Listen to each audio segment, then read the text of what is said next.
Hi all welcome to Blasters arena. Kerala Blasters എതിരില്ലാത്ത 2 ഗോളുകൾക്കാണ് east ബംഗാളിനെ പരാജയപ്പെടുത്തിയിട്ടുള്ളത്. സൂപ്പർ കപ്പിൽ വിജയിച്ചുകൊണ്ട് തുടങ്ങാൻ ക്ലബിന് ഇപ്പോൾ കഴിഞ്ഞിട്ടുണ്ട്. ഇനിയിപ്പോൾ ക്വാർട്ടർ ഫൈനൽ പോരാട്ടത്തിൽ മോഹൻ ബഗാനാണ് കേരള ബ്ലാസ്റ്റേഴ്സിന്റെ എതിരാളികൾ. ഇന്നത്തെ മത്സരത്തിൽ ജീസസും നോവയുമായിരുന്നു ക്ലബിന്റെ ഗോളുകൾ നേടിയത്. ഡേവിഡ് കാറ്റലയ്ക്ക് കീഴിലുള്ള ആദ്യ മത്സരം തന്നെ വിജയിച്ചുകൊണ്ട് തുടങ്ങാൻ കേരള ബ്ലാസ്റ്റേഴ്സിന് കഴിഞ്ഞിട്ടുണ്ട്. ഏതായാലും മത്സരശേഷം അദ്ദേഹം തൻ്റെ പ്രതികരണം രേഖപ്പെടുത്തി കഴിഞ്ഞു. ഇന്ന് ഈ ടീം ചിലതൊക്കെ തെളിയിച്ചു കഴിഞ്ഞു. തങ്ങൾക്കുള്ളിൽ ചില കാര്യങ്ങളൊക്കെ ഇപ്പോഴും അവിടെ കിടപ്പുണ്ട് എന്ന് കേരള ബ്ലാസ്റ്റേഴ്സ് തെളിയിച്ചു കഴിഞ്ഞു എന്നാണ് കാറ്റല പറഞ്ഞിട്ടുള്ളത്. അദ്ദേഹത്തിൻ്റെ വാക്കുകൾ ഇങ്ങനെയാണ്: ഈ ടീമിൻ്റെ ഉള്ളിൽ ചിലതൊക്കെ കിടപ്പുണ്ട് എന്നുള്ളത് ഇന്ന് എൻ്റെ മുന്നിൽ തെളിയിക്കുകയാണ് ഇവർ ചെയ്തിരിക്കുന്നത്. പോരാടാൻ ഇവർ വളരെയധികം ആഗ്രഹിച്ചിരുന്നു.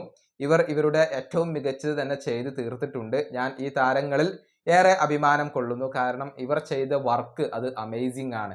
ഇതാണ് സ്പാനിഷ് പരിശീലകൻ പറഞ്ഞിട്ടുള്ളത്. മത്സരത്തിൽ ആധിപത്യം പുലർത്തിയത് കേരള ബ്ലാസ്റ്റേഴ്സ് തന്നെയാണ്. പ്രത്യേകിച്ച് കൂടുതൽ ആക്രമണം നടത്തി കൂടുതൽ ഗോളവസരങ്ങൾ തുറന്നെടുക്കാൻ കേരള ബ്ലാസ്റ്റേഴ്സിന് കഴിഞ്ഞു എന്നുള്ളതാണ്. ചുരുങ്ങിയത് ഒരു 5 ഗോളുകളെങ്കിലും നേടാനുള്ള അവസരങ്ങൾ ക്ലബിന് ലഭിച്ചിരുന്നു. ചില ഓഫ് സൈഡ് ഗോളുകൾ കേരള ബ്ലാസ്റ്റേഴ്സ് നേടുകയും ചെയ്തു എന്നുള്ളതാണ്. ഏതായാലും ഈ പരിശീലകന് കീഴിലുള്ള ഈ ഒരു പ്രകടനം തീർച്ചയായും കേരള ബ്ലാസ്റ്റേഴ്സ് ആരാധകർക്ക് സന്തോഷം നൽകുന്ന ഒരു കാര്യമാണ്. ഈ വീഡിയോയുടെ അവസാനിപ്പിക്കുന്നു. അടുത്തൊരു വീണ്ടും കാണാം.